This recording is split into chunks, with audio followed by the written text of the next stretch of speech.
में ज्वाइन कर रहे हैं राजीव जेटली। ये तर्जुमान हैं बीजेपी की, भारतीय जनता पार्टी के। बहुत शुक्रिया, आपने हमारे लिए टाइम निकाला, बड़े अहम बंदे हैं ये। Welcome to the show. Rajiv साहब, आपसे पहला सवाल ये है कि बीबीसी ने एक बड़ी धुआंधार किस्म की एक तहकीक की है, एक रिपोर्ट पब्लिश की है। वो रिपोर्ट ये कहती है कि भारत 15 साल से यूनाइटेड नेशन, यूरोपीय यूनियन समेत दुनिया भर की आंखों में धूल झोंक रहा था। वो 15 साल से ऐसी महाजराई, ऐसी कैंपेन कर रहा था जिससे पाकिस्तान को नुकसान पहुंचाया जा सके।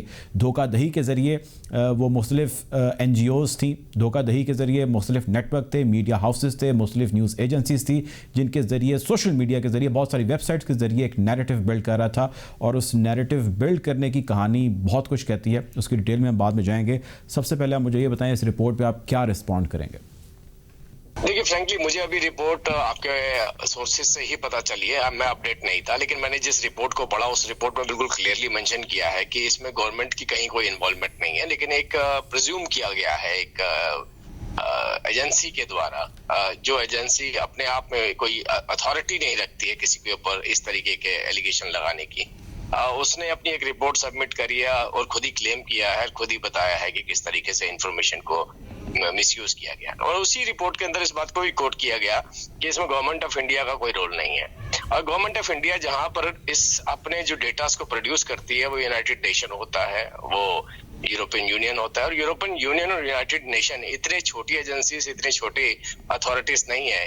ये वर्ल्ड की जानी मानी एजेंसीज हैं जिनको पास हर तरीके के डेटा पहले से अवेलेबल होते हैं। तो मुझे नहीं लगता इस रिपोर्ट के कोई खास मायने रह जाते हैं, इसकी कोई जरूरत नहीं थी। लेकिन फिर भी किसी ने लिखी है और बीबीसी ने कोट किया है, तो मैं इस पर कोई लगता नहीं मैं कोई आर्ग्यूमेंट कर सकता हूँ। अच्छा, ये मुझे बताएं आप कि ये तो आपने खैर इसकी क्रेडिबिलिटी पे आपने बहुत सारी उंगलियां उठा दी हैं। अब चूंकि आपकी क्रेडिबिलिटी पे आपने उंगलियां उठाई हैं, तो भारत भी ज़ाहिर है उससे मुतासर तो हो रहा है। आपकी साख के ऊपर ज़ाहिर है बहुत सारी उंगलियां, इंटरनेशनल पब्लिकेशन है, BBC ज़ाहिर है कोई हल्का इदारा तो है नहीं है, भारत का बरतानिया का जो है वो स्टेट मीडिया है।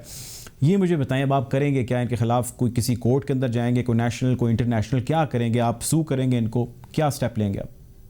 देखिए, मुझे इस बात को कहने में बिल्कुल भी गुरेज नहीं होगा कि BBC वर्ल्ड की सबसे स्ट्रांग न्यूज एजेंसी हुआ करती थी। बहुत सारी रिपोर्ट्स पीछे भी ऐसी पब्लिश हुई हैं BBC की, वो इंडिया के पॉइंट ऑफ व्यू से देखें, अमेरिकन पॉइंट ऑफ व्यू से देखें, उन सब लोगों ने इनको बोला कि ये जो रिपोर्ट्स BBC में आई हैं, जो न्यूज आई हैं, ये बायस्ड आई हैं। ये केवल इंडिया ने नहीं, वर्ल्ड की बहुत सारी कंट्रीज ने ऐसे इल्जाम BBC के ऊपर लगाए। BBC एज ए संस्था अगर न्यूज एजेंसी के तौर पे देखते हैं तो हो सकता है कि वो ट्रांसपेरेंट, इम्पार्शियल हो। लेकिन जब जर्नलिज्म जब कोई करता है तो जर्नलिज्म में अपनी रिपोर्टिंग करता है। उस रिपोर्टिंग में उसका क्या मंशा है, वो किस तरीके से सोचता है, किस तरीके से उस बात को लिखता है, ये उस जर्नलिस्ट के ऊपर डिपेंड करता है। तो मैं इसलिए बोलना चाहूंगा कि BBC के ऊपर वर्ल्ड की डेवलपिंग कंट्रीज ने भी इल्जाम लगाए। अगर कहीं मैं BBC as a news agency की बात नहीं कर रहा हूँ, लेकिन कुछ जो रिपोर्टिंग्स उनकी होती हैं, जो न्यूज उनकी आती हैं, कुछ न्यूज के ऊपर ऐसे उंगली उठती जरूर है।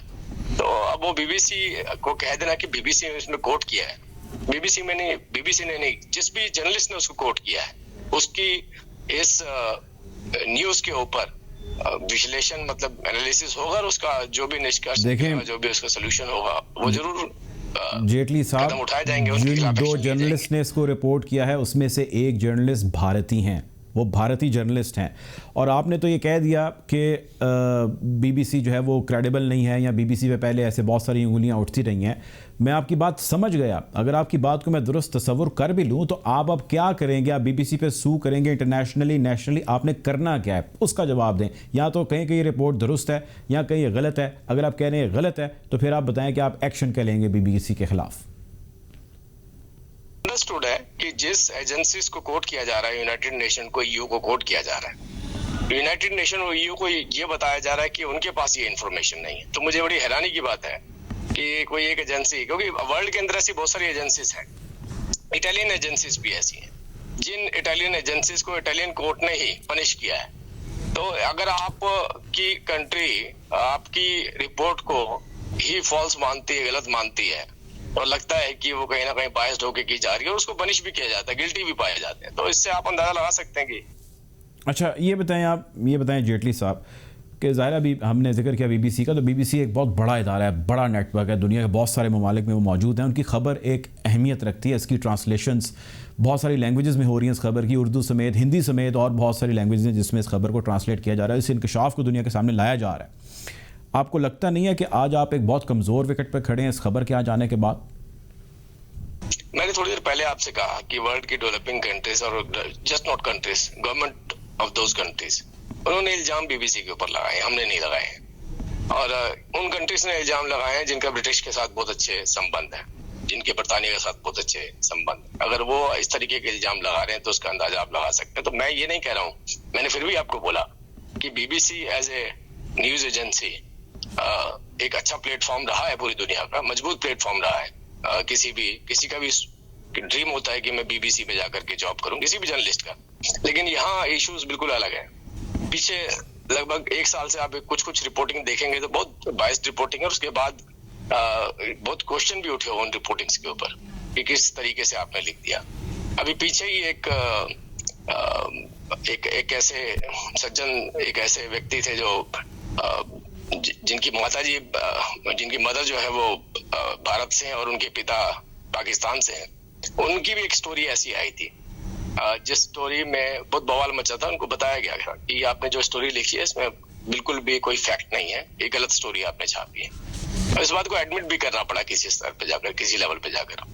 तो मैं ये नहीं कहना चाहता कि BBC as a agencies can be good, but लेकिन जो रिपोर्टिंग उसमें होती है उसके कोई आधार नहीं। और आप किस पे उंगली उठा रहे हैं? आपको यूनाइटेड नेशन की क्रेडिबिलिटी पे डाउट है, उनके इंटेलिजेंस पे डाउट है, उनके डेटा पे डाउट है, ईयू के डेटा पे डाउट है। ईयू किसी भी डेटा को ऐसे ही एक्सेप्ट कर लेता है बिना किसी आधार के, बिना किसी ग्राउंड के। तो मुझे लगता है आप तो ये उंगली कोई इंडियन या किसी एजेंसी पे ना उठा करके सीधा आप यूनाइटेड नेशन पे उंगली उठा रहे हैं कि यूनाइटेड नेशन किसी भी डेटा को फैक्ट मान लेता है। तो मुझे लगता है कि ये स्टोरी अगर बनती थी तो स्टोरी ये बनानी चाहिए थी कि यूनाइटेड नेशन के पास जो फैक्ट्स जाते हैं या जो डेटा जाता है वो मैनिपुलेट होता है। आप इसको इस तरीके से भी लिख सकते थे। ठीक है, अच्छा ये बताएं, आखिरी सवाल आपसे ये कि भारत के अंदर एक बड़ा ज़बरदस्त किस्म का इस वक्त एक एहतजाज जारी है। भारतीय किसान आज सड़कों पे है, भारत की तारीख का बड़ा तरीन एहतजाज है। नेशनल इंटरनेशनल मीडिया तमाम का तमाम इसको रिपोर्ट कर रहा है। दिल्ली लॉकडाउन है, ना कोई दिल्ली के अंदर आ सकता है ना कोई बाहर जा सकता है। ये तो सिचुएशन है आपकी अभी किसानों के एहतजाज के हवाले से। मुझे आप ये बताएं, किसान ये कहते हैं कि अगर पुलिस का बंदा कोई भी पास आया तो उसकी ऐसी की तैसी, कैसे डील कर रहे हैं आप इस सारे प्रोटेस्ट को? कि ये एक खूबसूरती है इंडिया की कि हमारी डेमोक्रेटिक कंट्री है। डेमोक्रेटिक कंट्री में जबकि सारी उनकी डिमांड्स मान ली गई हैं, उसके बाद भी अगर कोई ऐसा बोलता है आपकी ऐसी की तैसी है, दिस दैट, जो आप अपने वर्ड यूज करें, तो ये तो हमारी देश की खूबसूरती है। इसमें अगर कोई किसी को जिसका जो मन करता है वो कुछ भी कह सकता है, लेकिन फिर भी हमने सोल्यूशन निकाल लिया है। और सारे फार्मर्स इंडिया के अलग अलग राय रखते हैं। Maximum 80% of the farmers India के जो कह रहे हैं कि ये जो बिल लेकर के आया गया है ये प्रो फार्मर बिल है, बहुत अच्छा बिल है, फ्यूचरिस्टिक बिल है, अच्छा इसके रिजल्ट आने वाले हैं। कुछ लोग हैं, कुछ फार्मर्स जो सोचते हैं कि नहीं ये बिल विड्रॉ कर लेना चाहिए, उनके साथ भी डिस्कशन चल रही है और मुझे लगता है बहुत जल्दी सोल्यूशन निकल जाएगा। बहुत शुक्रिया। हमारे साथ राजीव जेटली मौजूद थे, तर्जुमान थे ये भारतीय जनता पार्टी यानी बीजेपी के।